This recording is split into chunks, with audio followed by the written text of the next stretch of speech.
My 7-year-old dad's nursing home tried to scam me out of $4,000 a month. Mrs. Bennett, we need to discuss your father's behavior. He was aggressive towards one of our aides this morning. I stood in the cereal aisle with a box of oatmeal in my hand. What? He struck Carla when she tried to help him dress. She has bruises on her arm. This is the third incident this week. My father could barely lift a spoon. He'd been in Meadowbrook Care Center for 6 days. Advanced dementia, limited mobility, confusion that made him think I was his sister half the time. The neurologist said he had maybe a year left, and I couldn't keep him safe at home anymore. It had taken me 3 months to find a place with an open bed. There must be some mistake, I said. My father doesn't. We documented everything. He's becoming combative, and we're not equipped to handle violent residents. I need you to come in today so we can discuss next steps. I'll be there in 20 minutes. I left the cart in the aisle and drove straight over. My father was sitting in his recliner by the window when I walked into his room. He looked small in the afternoon light, his hands folded in his lap. He wore the blue cardigan I'd brought from home. His eyes were distant but calm. Hi, Dad. He blinked at me. Helen? It's Rachel, Dad, your daughter. Oh, he smiled, vague and sweet. That's nice. I pulled a chair close and took his hand. His grip was weak, fingers cold. I watched him for any sign of agitation, any hint of the violence the administrator had described. He stared out the window at the parking lot. How are you feeling today? Tired, he said. I think I slept too long. A nursing aide passed the doorway, glanced in, and kept walking. I stood and followed her into the hall. Excuse me, I'm Rachel Bennett. My father's in 214. She stopped, turned. Young, maybe 25, with dark circles under her eyes. Yes?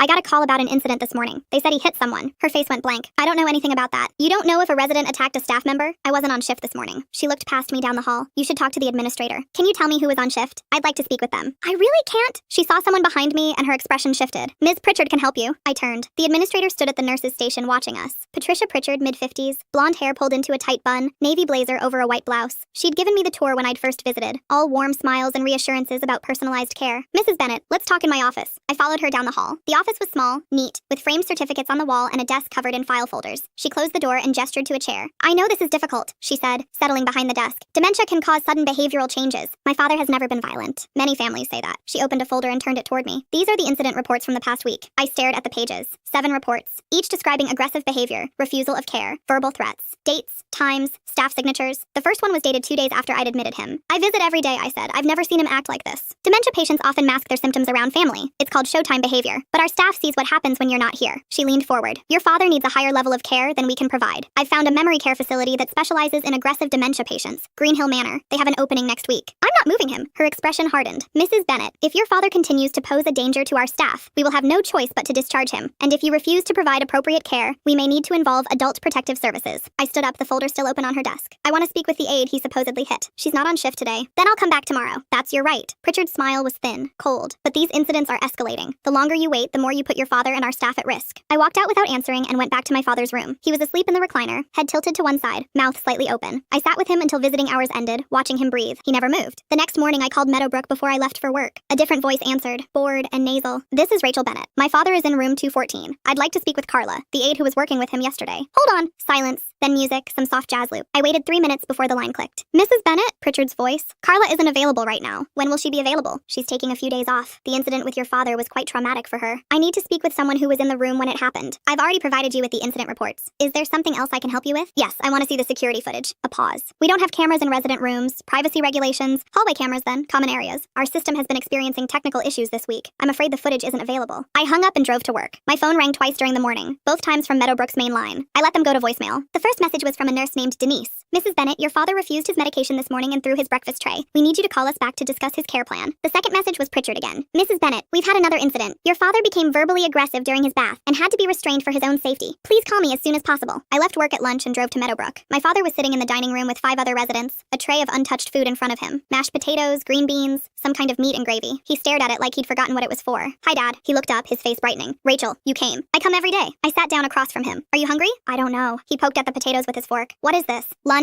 Do you want me to help you? No, I can do it. He took a small bite, chewed slowly, swallowed. It's cold. A nursing aide walked past, the same young woman from yesterday. I stood and caught her arm. Excuse me, can you tell me what happened this morning during my father's bath? She pulled her arm back. I wasn't there. Who was there? I don't know. I work the day shift. Baths are usually morning. So you don't know anything about him being restrained? Her eyes flicked toward the hallway. You need to talk to the charge nurse. She walked away before I could ask anything else. I sat back down. My father had given up on the food and was staring out the window again. I watched him for 20 minutes. He didn't move except to blink. No agitation, no anger, no sign of the violent behavior described described in the reports. That evening, I called the state ombudsman's office. A woman named Karen took my information and said she'd look into it. Can you request copies of the incident reports? I asked. You have the right to see your father's records. You should submit a written request directly to the facility. They've already shown me some reports, but I want to make sure I'm seeing everything. Submit the request in writing. They have 5 business days to respond. I drafted the letter that night and dropped it off at Meadowbrook the next morning. Pritchard wasn't in her office. The receptionist took the envelope and said she'd make sure it was delivered. 2 days later, a thick packet arrived in the mail. 12 incident reports spanning the 9 days my father had been at Meadowbrook. I spread them out on my kitchen table and read through each one. According to the reports, my father had punched an aide, kicked a nurse, thrown a water pitcher at a staff member, screamed obscenities during medication rounds, and attempted to bite someone during a diaper change. The descriptions were detailed, clinical. Each one was signed by a different staff member. I stared at the report dated 3 days ago. It claimed my father had stood up from his wheelchair, shoved a nurse against the wall, and tried to strangle her before 2 aides pulled him off. My father couldn't stand without assistance. The neurologist's notes from his last evaluation were clear. Severe muscle weakness, limited range of motion, requires full support for transfers. He couldn't lift his arms above his shoulders. I called the neurologist's office and requested a copy of the evaluation. Then I called Karen at the ombudsman's office. I've reviewed the incident reports, I said. They describe behavior that's physically impossible for my father. Can you document that? His doctor documented it. I'm getting the records. Good. Keep copies of everything. I'll schedule a visit to the facility next week. The next morning, a letter arrived from Adult Protective Services. Someone had filed a report alleging I was neglecting my father by refusing to authorize appropriate medical care. The letter said an investigator would be contacting me within 10 business days to schedule an interview. I read it twice, standing in my driveway. The language was formal, bureaucratic. It said the allegations included failure to provide necessary medical treatment and refusal to cooperate with care providers. I called Meadowbrook. Pritchard answered on the second ring. Did you file a report with APS? Mrs. Bennett, I'm required by law to report suspected neglect. Your father needs memory care and you're refusing to authorize the transfer. That puts him at risk. He's not at risk. You're lying about his behavior. I understand you're upset, but these accusations are serious. If you continue to interfere with your father's care, I'll have no choice but to pursue emergency guardianship through the courts. The line went dead. I sat in my car with the letter in my hand and tried to think. They were building a case. Every refusal, every question, every visit was being documented as evidence that I was the problem. I found an elder care attorney through a referral hotline. Her name was Diane Russo, and her office was in a strip mall 20 minutes from my house. She listened while I explained everything, her pen moving across a legal pad in short, efficient strokes. Do you have copies of the incident reports? I slid the folder across her desk. She read through them, her expression unchanging. These descriptions don't match your father's physical capabilities. His neurologist says he can't stand unassisted. One of these reports claims he strangled a nurse. She made a note. I'll need the medical records. Everything from the past year. I already requested them. Good. Document every visit you make to the facility. Write down what you observe, who you speak to, what condition your father is in. Take photos if you can do it discreetly. She closed the folder and looked at me. My advice is to move him out of there as soon as possible. They said they'd discharge him if I don't cooperate. They can't discharge without proper notice. 30 days minimum, and they have to help you find another placement. But if they're fabricating reports, they might try to force your hand. She leaned back in her chair. Start calling other facilities today. Get him on waiting lists. The moment a bed opens up, we move him. I spent the afternoon calling nursing homes. 6 of them had no openings. 3 said they'd put my father on a list. One asked why he was leaving Meadowbrook. We're looking for a better fit, I said. Does he have behavioral issues? No, because we can't accept residents with a history of aggression. I hung up and called the next number. That evening, I drove to Meadowbrook with a notebook and my phone. My father was in his room, sitting in the recliner. His shirt was buttoned wrong, and one of his slippers was missing. He smiled when he saw me. There you are. Hi, Dad. I knelt beside the chair and fixed his buttons. How are you feeling? Tired. I think they forgot about me today. What do you mean? Nobody came. I waited, but nobody came. I looked at the dry erase board on the wall. It was supposed to list his care schedule. Someone had written bath 8 a.m., meds 9 a.m., lunch 12 p.m. in blue marker, but the spaces for check marks were blank. Did you eat lunch? He frowned. I don't remember. The meal tray on his bedside table was empty except for a juice box and a sealed pack of crackers. I opened the crackers and handed them to him. Here, eat these. He took them but didn't open the package. I opened it for him and he ate one cracker, slowly, like he had to remember how to chew. I wrote in the notebook, 6:15 p.m., meal tray untouched except juice. Shirt buttoned incorrectly. Father says no one came today. The next morning, Pritchard called while I was getting ready for work. Mrs. Bennett, I understand you've been contacting other facilities. I'm exploring options. I need to inform you that your father is not medically stable enough to be transferred. Any move at this stage would be dangerous. His doctor hasn't said that. Our medical director disagrees. Your father is a fall risk and a danger to himself and others. No reputable facility will accept him in this condition. Then I'll take him home. If you remove him against medical advice, I'll have to report that to APS as well. You're not equipped to care for him safely. Her voice was calm, measured. Mrs. Bennett, I'm trying to help you. Greenhill Manor has a bed available. They're equipped to handle his needs. If you authorize the transfer, we can have him moved by the end of the week. I'm not authorizing anything. Then I have no choice but to initiate discharge proceedings. If you don't find appropriate placement within 30 days, your father will be released to the street. I hung up and called Diane Russo. She told me to document the threat and keep looking for another facility. 3 days later, a woman named Sandra Kim came to my apartment. She was the APS caseworker assigned to investigate the neglect report. She wore a gray pantsuit and carried a leather portfolio. I've already visited Meadowbrook and interviewed the staff, she said, sitting on my couch. I'd like to hear your side. I gave her copies of everything. The incident reports, the neurologist's evaluation, my notes from each visit. She looked through the pages. The staff at Meadowbrook presented a consistent account of your father's behavior. They believe he needs memory care and that you're refusing to accept his condition. They're lying. Why would they lie? I don't know yet. She closed the portfolio. Mrs. Bennett, I understand this is difficult. Dementia changes people. It's possible your father is behaving differently when you're not there. He can't physically do the things they're describing. The administrator showed me videos of him walking unassisted. I stared at her. What? Short clips from the hallway cameras. Your father standing up from his wheelchair walking to the nurse's station. She said he's capable of more than you realize. I want to see those videos. They're part of the facility's records. You'd need to request them directly. She stood and handed me a business card. I'm going to keep the case open for now. If your father is discharged and you don't have appropriate placement, we may need to pursue emergency guardianship. I'd like to avoid that. She left. I sat on the couch with her card in my hand and tried to breathe. That afternoon, I went to Meadowbrook unannounced. It was 2:30 between lunch and dinner. My father was in his room lying on the bed. His pants were soaked and the smell hit me as soon as I walked in. Dad. He turned his head. His face was red, his eyes wet. I'm sorry. I'm so sorry. It's okay. I found the call button and pressed it. No one came. I pressed it again and walked into the hallway. A nursing aide I'd never seen before was leaning against the wall, scrolling on her phone. My father needs to be changed. She looked up. I'm on break. He's been lying in urine. I don't know how long. I'll let someone know. Can you help him now? I'm on break, she said again and walked away. I went back to the room and found a stack of adult briefs in the closet. I cleaned my father up as best I could and got him into fresh clothes. He cried the whole time, apologizing over and over. It's okay, Dad. It's not your fault. I wrote in the notebook, 2:35 p.m. Father in soiled clothing, call button not answered, aide refused to help. I took a photo of the wet bedding. When I left the building, 2 other families were standing in the lobby talking to Pritchard. I heard my name as I passed. Some people just can't accept the truth, Pritchard was saying. Her father needs specialized care, but she insists on keeping him here where he's suffering. It's heartbreaking to watch. One of the other family members, a woman about my age, glanced at me with something like pity. I kept walking. That night, I got an email from Green Hill Manor. They'd heard I was looking for memory care placement for my father and wanted to schedule a tour. The email included a brochure with photos of private rooms, garden courtyards, and smiling staff members. The cost was $4,000 a month more than Meadowbrook. At the bottom of the email was a note. Referral from Patricia Pritchard, Meadowbrook Care Center. I deleted it and opened my notebook. 12 pages of observations, none of it enough to prove anything. I called a lawyer who specialized in elder law and privacy regulations. His name was Greg Wolf, and he answered on the second ring. If I put a camera in my father's nursing home room, is that legal? Depends on the state. Where are you? I told him. You're allowed to install monitoring equipment in your father's room as long as you post visible notice that recording is taking place. The facility can't stop you. It's his room, and he has a right to safety. Even if the facility says it violates their policy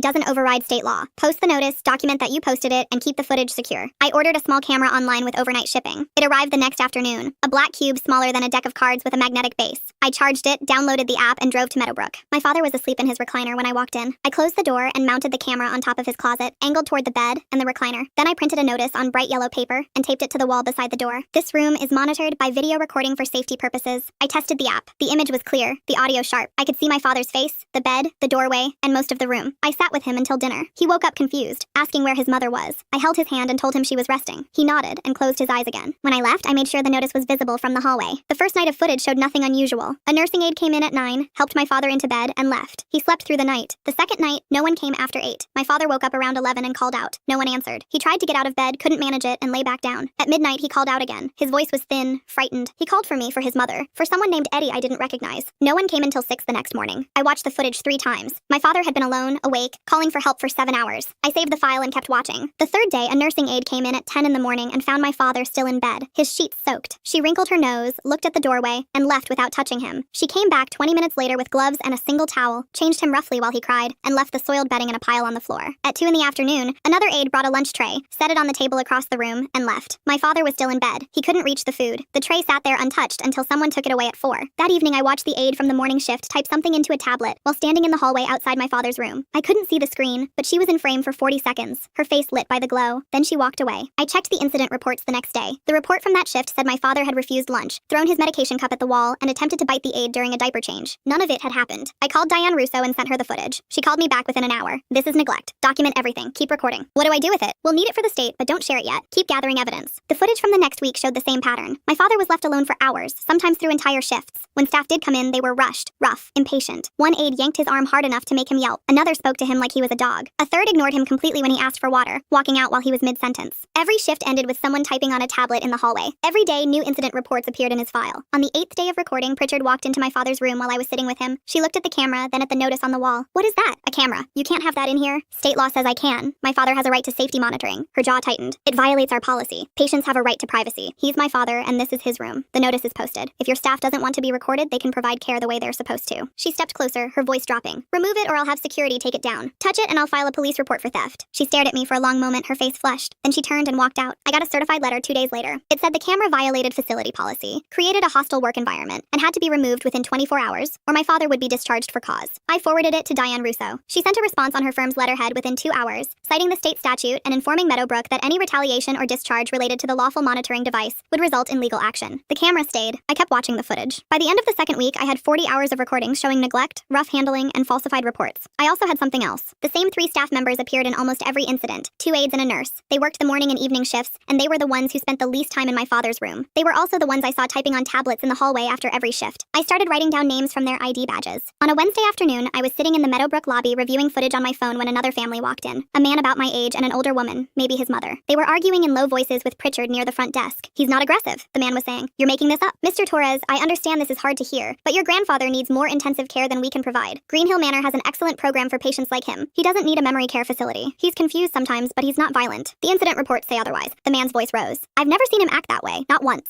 Pritchard's expression was smooth, practiced. Dementia patients often mask their symptoms around family. It's very common. I stood and walked over. "Excuse me?" They turned. Pritchard's face went cold when she saw me. "Is your grandfather in room 309? I asked the man. He blinked. "Yes, why?" "Because I think the same thing is happening to him that's happening to my father." Pritchard stepped between us. "Mrs. Bennett, this is a private conversation. My father is in 214, I said, ignoring her. "They've been filing false incident reports and threatening to discharge him unless I move him to an expensive memory care facility. I have it on video." The man stared at me. "Video? I put a camera in his room. It's legal. You should do the same." Pritchard's voice sharpened. "Mrs. Bennett, you need to leave." "Are they pushing you toward Green Hill Manor?" I asked. The man nodded slowly. "They've mentioned it 3 times. "Don't go, it's a scam." Pritchard stepped closer, her face tight with anger. "If you don't leave right now, I'm calling security." The older woman, the man's mother, touched my arm. "Can we talk outside?" We walked out to the parking lot. The man's name was Victor Torres and the woman was his mother, Linda. His grandfather had been at Meadowbrook for 2 weeks. "They said he punched a nurse," Victor said. "But he has arthritis in both hands. He can barely make a fist." "Same thing with my father," I said. "They're documenting behavior that's physically impossible and using it to justify moving patients to a more expensive facility." Linda pulled out her phone. "We got a letter from APS last week. They said we were neglecting him by leaving him here." I got the same letter. Victor looked back at the building. "Why would they do this?"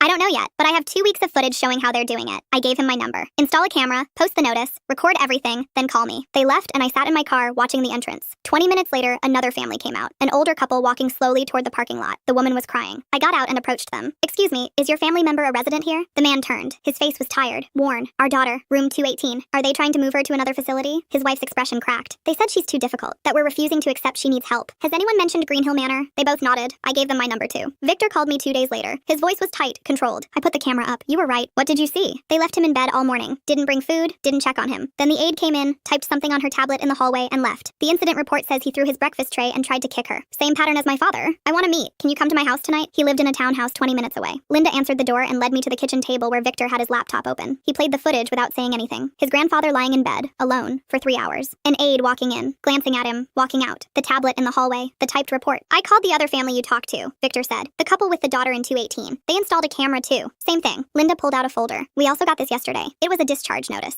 30 days to find new placement." The letter cited continued behavioral issues and stated that Meadowbrook could no longer safely care for his grandfather. "They're kicking him out," she said. "They sent me the same letter last week," I said. Victor closed the laptop. "There are 5 other families dealing with this. I talked to them in the lobby. All dementia patients. All getting pushed toward Green Hill Manor. How did you find them?" I started asking around. Most people think their family member really is the problem, but a few were suspicious. One woman said her husband was supposedly combative, but she visits twice a day and he's completely docile. I pulled out my phone and opened the email from Green Hill Manor. "Look at this." Victor read it. "Referral from Patricia Pritchard. I looked up the ownership records yesterday. Green Hill Manor is owned by someone named Jennifer Pritchard." Linda leaned forward. "Her daughter?" "I don't know yet, but it's the same last name." Victor searched on his phone, his fingers moving fast across the screen. "Jennifer Pritchard, licensed administrator, owns Green Hill Manor. Also owns 2 other memory care facilities in the state." He scrolled. "And here, Patricia Pritchard listed as her mother on a business filing from 4 years ago." We stared at the screen. "They're moving patients from the cheaper facility to the expensive one," I said, fabricating behavior problems to justify the transfer. Linda's voice was quiet. "How many people have they done this to?" "I don't know, but we need to find out." I called Diane Russo from Victor's kitchen. She answered on the first ring and I explained everything while she took notes. "I need copies of all the footage, the incident reports, and the discharge notices," she said. "I'll file a complaint with the state health department tomorrow. This is fraud and it's elder abuse." "What happens after you file?" "The state opens an investigation. They'll send inspectors to review records, interview staff, and examine the care practices. If they find what I think they're going to find, this facility gets shut down." "How long does that take?" "Weeks, maybe months. But I can also request an emergency investigation based on immediate safety concerns. That moves faster." I gave her Victor's contact information and we agreed to meet at her office the next morning. That night, I went through every frame of footage I'd recorded. 48 hours of video showing my father alone, neglected, ignored. I watched the aides walk past his room without stopping. I watched him call for help and get no answer. I watched someone yank his arm hard enough to leave a red mark. I saved every file and labeled them by date and time. At Diane's office the next day, she had us sign affidavits detailing everything we'd witnessed and recorded. She compiled the footage, the incident reports, the discharge letters, and the ownership records into a single packet. "I'm filing this with the state health department and the Medicaid fraud division," she said. "I'm also sending copies to the elder abuse prosecutor. This is organized fraud." "What do we do in the meantime?" Victor asked. "Keep recording. Don't remove the cameras. Don't stop visiting. Document everything." She looked at me. "And be prepared for retaliation. Once they realize what's happening, they're going to push back. The state investigator showed up at Meadowbrook 3 days later. Her name was Claire Mendoza, and she arrived without warning at 10 in the morning. I only knew because Victor called me from the lobby. There's a woman here from the state health department. She's in Pritchard's office. I drove over and found Victor and Linda sitting in the waiting area. We watched through the glass as Mendoza and Pritchard talked. Pritchard's face was red, her gestures sharp. Mendoza came out an hour later carrying 2 file boxes. She saw us and stopped. Are you the families who filed the complaint? We stood. Yes.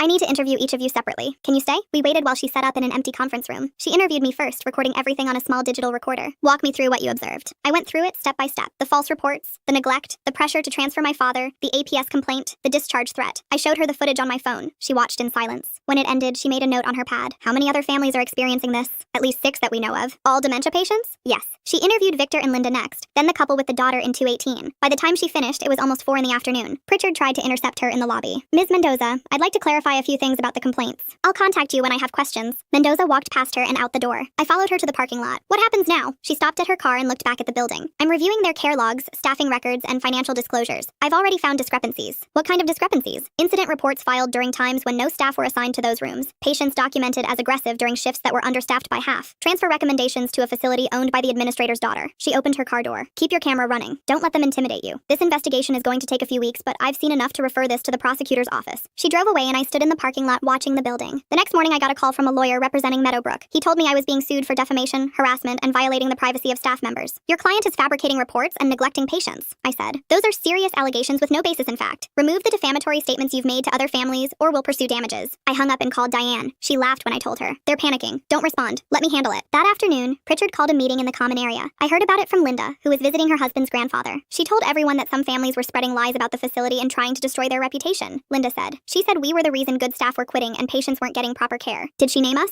Not directly, but everyone knew who she was talking about. 2 more families pulled me aside that week. Both had dementia patients. Both were being pushed toward Green Hill Manor. I gave them Diane's number and told them to install cameras. Victor found 3 more families dealing with the same pattern at a different nursing home across town. Same administrator, same pressure tactics, same transfer facility. Pritchard worked there 2 years ago, he said. She left right before the state investigated them for billing fraud. Nothing stuck, but the pattern was identical. We sent everything to Mendoza. A week later, she called me. I'm recommending criminal charges. The prosecutor's office is opening a case. Keep doing what you're doing. How long until something happens? I can't give you a timeline, but the evidence is strong. They've been running this scheme for years. I visited my father that evening. He was sitting in his recliner, staring at the wall. I sat beside him and took his hand. Hi, Dad. He looked at me, his eyes focusing slowly. You're here. I'm always here. He squeezed my hand, his grip weak but steady. I know. The prosecutor's name was Daniel Reyes. He called me on a Thursday morning 2 weeks after Mendoza filed her report. I've reviewed the evidence. I'm opening a criminal investigation into Patricia Pritchard and Jennifer Pritchard for elder abuse, fraud, and financial exploitation. I need you to bring me everything you have. I met him at his office that afternoon with 3 banker's boxes full of printed footage stills, incident reports, financial records Victor had pulled from public filings, and affidavits from 8 families. Diane came with me. Reyes went through the boxes methodically, spreading documents across his conference table. He watched the footage on my laptop without speaking. When he finished, he leaned back in his chair. How many facilities has Patricia Pritchard worked at in the past 6 years? 3 that we know of, I said. Victor found the employment records. And Jennifer Pritchard owns the memory care facility where patients are transferred? She owns 3. Green Hill Manor, Riverside Memory Care, and Oakmont Gardens. All high-cost private pay. He made notes on a legal pad. I'm issuing subpoenas for all patient records, staffing logs, and financial documents from Meadowbrook and all 3 memory care facilities. I'm also requesting a full audit from the state Medicaid fraud division. He looked at me. This is going to take time. Months, possibly. Can you keep your father safe in the meantime? I'm moving him as soon as I find a bed. Do it fast. I called 6 facilities that afternoon. 1 had an opening in 2 weeks. I put down a deposit and started packing my father's things. Reyes moved faster than I expected. Within a week, state inspectors descended on Meadowbrook and seized records. They interviewed staff, reviewed care logs, and audited financial transactions going back 4 years. Pritchard tried to block them. Diane filed an emergency motion, and the inspectors walked back in with a court order. Victor called me 3 days into the audit. They found it. The pattern goes back 6 years across all 3 facilities Pritchard worked at. Same tactics, same transfer pipeline, same financial kickbacks. How many patients? They're still counting, at least 40. The state held a meeting for affected families in a community center conference room. 23 people showed up. Reyes and Mendoza stood at the front and walked us through what they'd found. Patricia Pritchard systematically understaffed care for dementia patients, documented the resulting distress as behavioral problems, and pressured families to transfer patients to facilities owned by her daughter, Reyes said. The transfers generated higher reimbursement rates and private pay fees that were split between the 2 women. We've identified 42 patients who were subjected to this scheme over 6 years. A woman in the back row stood up. My mother died at Green Hill Manor. They said she fell. Mendoza's face was grim. We're reviewing all patient deaths at the 3 memory care facilities. If you have concerns about your family members' care, please speak with us after this meeting. 6 families stayed behind. I heard one man say his father had died within 3 months of being transferred. Another woman said her mother developed bed sores that went untreated until sepsis set in. I left the meeting and drove to Meadowbrook. My father's room was empty. His things were packed in boxes stacked by the door. The camera was still mounted on the closet, still recording. I took it down and erased the footage from the cloud. I didn't need it anymore. The new facility was called Harmony Gardens. It was smaller, older, with scuffed floors and mismatched smashed furniture in the common areas. The administrator gave me a tour and showed me my father's new room. It had a window facing a garden, a bed with clean sheets, and a recliner that looked like it had been reupholstered recently. We have 2 aides per hall during day shift, she said. 1 nurse on nights. Your father will be checked every 2 hours. Can I see the staffing schedule? She handed me a printed sheet without hesitation. Names, shifts, coverage gaps clearly marked. We're not fancy, she said, but we're honest. I moved my father that afternoon. He didn't understand what was happening. He kept asking where we were going. I told him we were going somewhere safer, and he nodded like that made sense. The first night at Harmony Gardens, I watched the monitor I'd set up on my phone. An aide came in at 9, helped my father into bed, adjusted his blankets, and asked if he needed anything. He shook his head. She smiled and told him to call if he changed his mind. She came back at 11 to check on him. He was asleep. She didn't wake him. At 6 in the morning, someone brought him breakfast and helped him sit up. They talked while he ate. I couldn't hear the words, but I saw him smile. I deleted the monitoring app. Reyes called me 3 weeks later. We're bringing charges. I need you to come to the prosecutor's office tomorrow at 10. We're confronting both Pritchards with the evidence. I drove to the courthouse with Diane. Victor and Linda were already in the waiting area outside Reyes's office. We sat together, not talking, until Reyes opened the door. Come in. The conference room was large, windowless, with a long table and chairs lining both sides. Patricia Pritchard sat on one side with her lawyer, a man in an expensive suit who looked annoyed to be there. Jennifer Pritchard sat beside her mother, younger, blonde, her face pale and tight. Reyes gestured for us to sit. He placed a laptop at the head of the table and opened a file. We're here to review evidence in a criminal investigation into elder abuse, fraud, and financial exploitation. Ms. Pritchard, you have the right to leave at any time, but I want you to see what we have before charges are formally filed. Patricia's lawyer leaned forward. My client denies all allegations. Then let's go through it. Reyes turned the laptop so they could see the screen. He played the footage from my father's room. The neglect, the rough handling, the falsified reports. He played footage from Victor's grandfather's room, then the daughter in 218, then 3 more patients. Patricia watched without expression. Jennifer stared at the table. Reyes opened a second file. Here are the financial records. 42 patients transferred from facilities managed by Patricia Pritchard to memory care facilities owned by Jennifer Pritchard over 6 years. The transfers generated approximately $2.3 million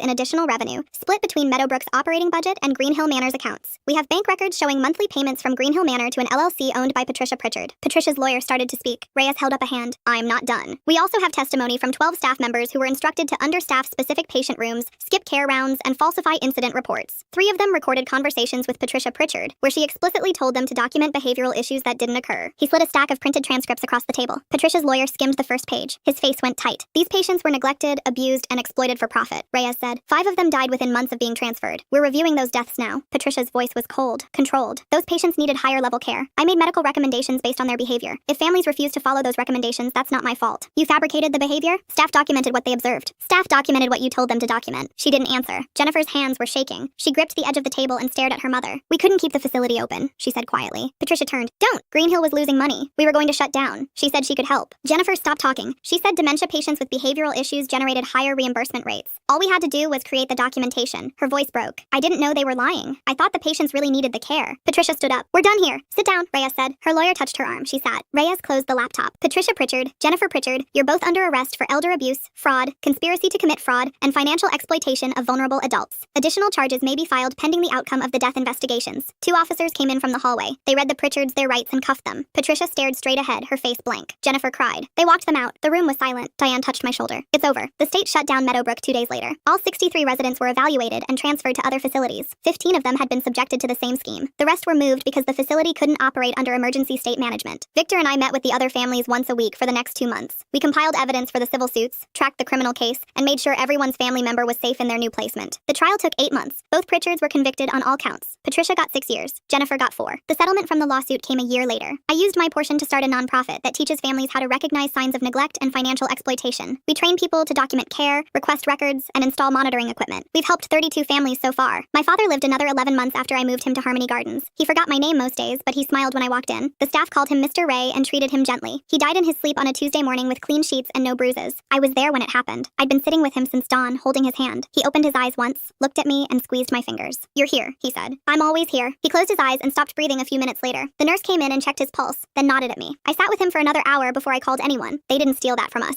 Thanks for watching. Don't forget to subscribe, like, and drop your favorite part in the comments. See you in the next one.